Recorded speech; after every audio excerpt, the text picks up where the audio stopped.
Di balik kilau peradaban manusia tersembunyi kisah-kisah kelam tentang kota-kota yang pernah berjaya, namun kini tinggal puing.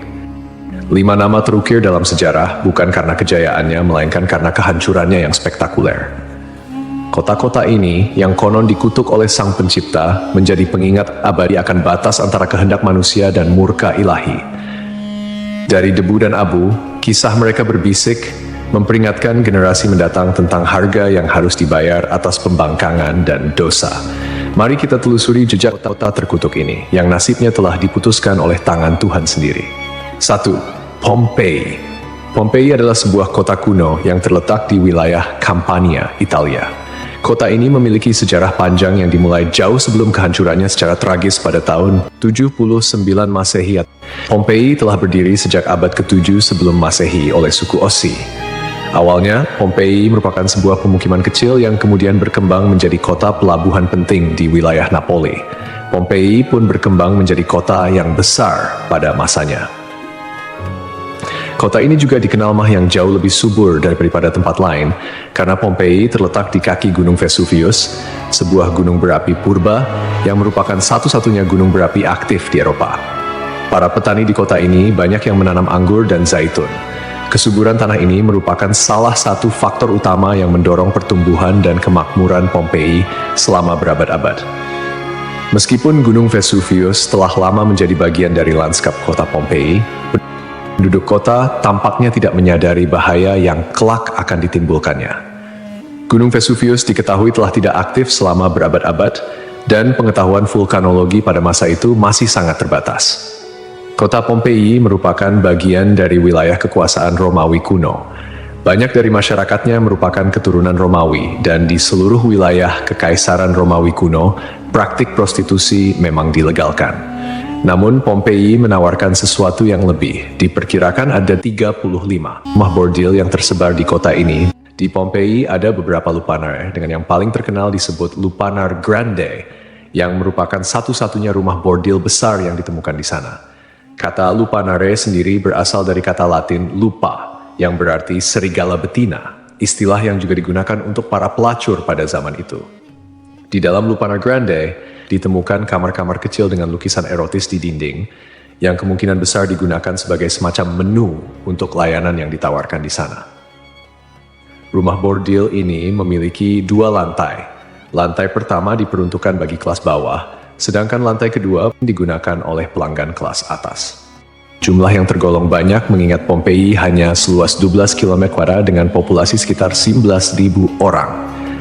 Untuk menuju rumah bordil, jalanan di Pompei diberi petunjuk arah berupa pahatan falus alat kelamin laki-laki, sebuah tanda untuk membantu orang asing yang mungkin mabuk berat atau tidak bisa berbicara bahasa lokal. Praktik prostitusi biasanya dilakukan oleh para budak yang memasang tarif sangat murah. Bahkan tarif di Pompei jauh lebih murah daripada di wilayah Kekaisaran Romawi lainnya. Dengan membayar setara harga seperempat gelas anggur, setiap laki-laki yang datang ke Pompei sudah bisa memesan pelacur. Pada salah satu dinding aula, ditemukan tulisan yang artinya, "Jika Anda mencari pelukan manis di kota ini, semua gadis di sini tersedia." Hubungan seksual yang diwajarkan tidak hanya terjadi antara laki-laki dan perempuan saja. Penemuan grafiti menunjukkan bahwa homoseksual dan pemerkosaan anak juga menjadi hal yang biasa di Pompei. Temuan inilah yang membuat Pompei dijuluki sebagai kota maksiat, terlepas dari arsitekturnya yang megah dan keberagaman karya seninya. Akhirnya, setelah kegiatan maksiat di kota ini semakin parah dan menjadi pemandangan yang lumrah, pada tanggal 24 Agustus 79 Masehi, sekitar tengah hari, terjadilah letusan mahadahsyat dari Gunung Vesuvius. Gunung ini mengeluarkan kolom erupsi yang luas dan tinggi hingga mencapai ketinggian 33 km. Abu vulkanik dan batu apung mulai berjatuhan di Pompei dan di daerah sekitarnya. Tebalnya erupsi menyebabkan kegelapan di siang hari dan membuat orang-orang kesulitan untuk bernapas, sehingga penduduk Pompei banyak yang tidak sanggup melarikan diri. Kemudian pada malam hari, letusan mencapai puncaknya. Serangkaian awan panas yang mematikan mulai menyapu kota dengan kecepatan tinggi dan membunuh siapapun di kota tersebut. Meskipun sulit untuk memastikan jumlah korban jiwa yang tepat, diperkirakan ada sekitar 2.000 orang yang tewas di kota Pompei, meskipun banyak juga yang berhasil melarikan diri pada tahap awal erupsi. Namun, mereka yang tertinggal atau terlambat melarikan diri menghadapi nasib yang sangat mengerikan. Kota maksiat ini hancur lebur bersama 500 tahun. Setelah sekian lama, Pompei ditemukan kembali pada abad ke-14 dan penggalian yang dilakukan mengungkapkan banyak artefak serta mumi-mumi yang terkubur di bawah abu vulkanik.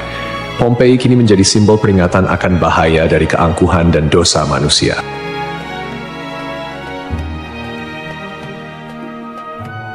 Kisah Desa Legetang. Pada suatu hari di Desa Legetang, warga melihat banyak binatang liar berkeliaran di sekitar jalan desa. Binatang-binatang ini, seperti monyet, kera, babi hutan, dan lainnya, bukan berasal dari daerah tersebut.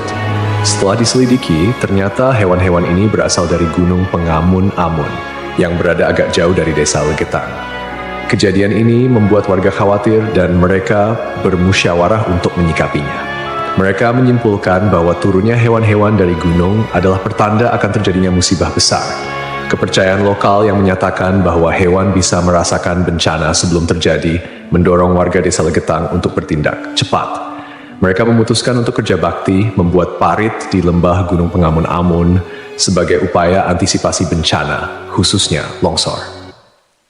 Desa Legetang terletak di dataran tinggi Dieng, Kecamatan Batur, Kabupaten Banjarnegara, Jawa Tengah.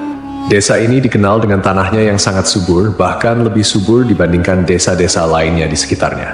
Sebagai contoh, jika semangka yang ditanam di desa lain hanya mencapai berat sekitar 6 kg, semangka yang ditanam di Legetang bisa mencapai 10 hingga 12 kg. Setelah parit selesai dibuat, kehidupan di desa kembali normal. Desa Legetang adalah desa yang makmur, hanya sedikit orang miskin di sana. Banyak saudagar kaya yang hidup mewah dan uang sering dihamburkan untuk hiburan. Setiap malam, mereka sering berjudi dan mengadakan berbagai hiburan yang tidak pantas, seperti kesenian lengger yang kadang berujung pada tindakan asusila. Kesenian ini yang hanya dilakukan di desa tersebut menjadi simbol betapa jauhnya masyarakat desa ini dari nilai-nilai agama dan moral. Setiap malam, penduduk Desa Legetang terlibat dalam berbagai bentuk kemaksiatan, termasuk perjudian, mabuk-mabukan, dan seks bebas. Mereka yang tidak terlibat dalam perilaku ini tampaknya membiarkannya, seolah-olah itu adalah hal yang wajar. Beberapa sumber melaporkan bahwa tingkat kemaksiatan di desa ini sangat tinggi, dengan beberapa laporan ekstrem seperti hubungan seksual antara anak dan ibu kandung. Desa Legetang mengalami hujan yang sangat lebat. Cuaca ekstrem ini disertai dengan petir yang menyambar-nyambar dan suara guntur yang menggelegar di langit yang gelap. Tiba-tiba, terdengar suara ledakan yang sangat keras yang dapat didengar hingga ke desa-desa di sekitarnya. Bukan paginya, setelah badai reda, penduduk desa-desa tetangga terkejut mendapati bahwa Desa Legetang telah tertimbun tanah dari puncak Gunung Pengamun-Amun. Tragedi ini menelan korban jiwa 351 orang, termasuk bayi dan balita. Hanya satu orang yang berhasil selamat, yaitu seorang pemuda bernama Suhuri yang sedang berada di luar desa saat kejadian. Secara logika, sulit untuk memahami bagaimana Desa Legetang bisa tertimpa longsoran dari puncak gunung yang jauh dan terpisah oleh lembah serta perkebunan. Penduduk desa telah membuat parit sebagai antisipasi terhadap longsor, tetapi bencana ini tampaknya melibatkan fenomena yang tidak bisa dijelaskan dengan mudah. Ada yang berpendapat bahwa kejadian ini adalah azab dari Allah, karena tidak dapat dipahami secara rasional. Ashabul Ras. Ashabul Ras adalah sebuah kaum yang hidup pada zaman dahulu. Kisah mereka disebutkan dalam Al-Quran sebagai salah satu kaum yang mendapat azab dari Allah Subhanahu wa Ta'ala. Nama Ashabul Ras secara harfiah berarti penghuni sumur atau pemilik sumur. Mereka tinggal di sebuah wilayah yang kini diperkirakan berada di antara Yamamah dan Hadramaut di Jazirah Arab. Kehidupan Ashabul Ras sangat bergantung pada sebuah sumur besar yang menjadi sumber air utama. Tidak hanya menjadi pusat kehidupan, tetapi juga menjadi simbol kemakmuran dan identitas kaum tersebut. Mereka membangun peradaban yang cukup maju di sekitar sumur ini dengan pertanian dan peternakan sebagai mata pencaharian utama.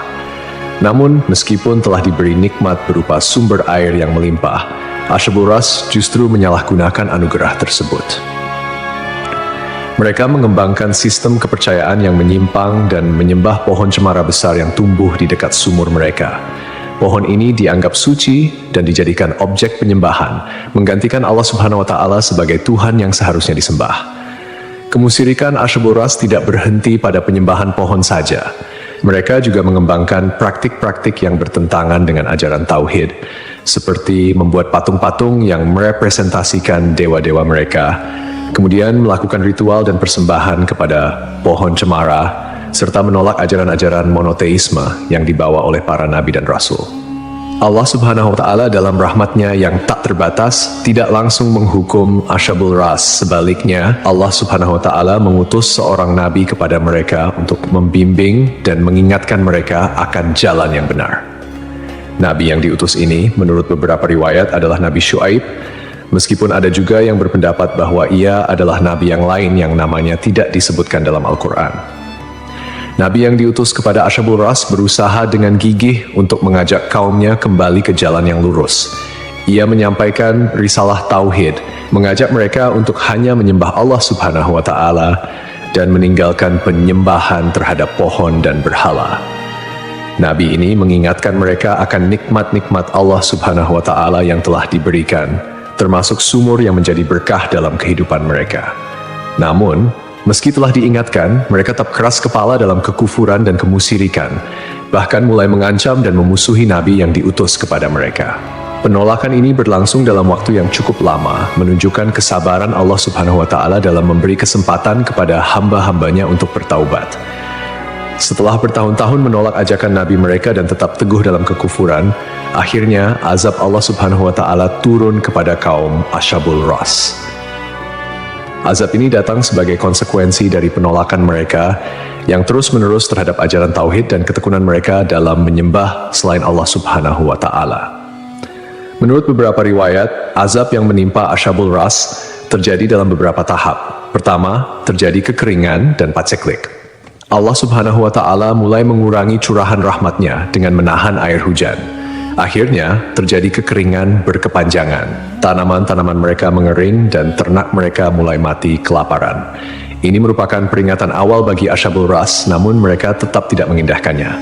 Kemudian terjadi pencemaran sumur. Sumur yang menjadi sumber kehidupan mereka tiba-tiba tercemar. Airnya berubah warna, berbau busuk, dan tidak layak dikonsumsi. Hal ini menyebabkan krisis air yang parah di kalangan Asyabul Ras. Lalu datanglah gempa bumi.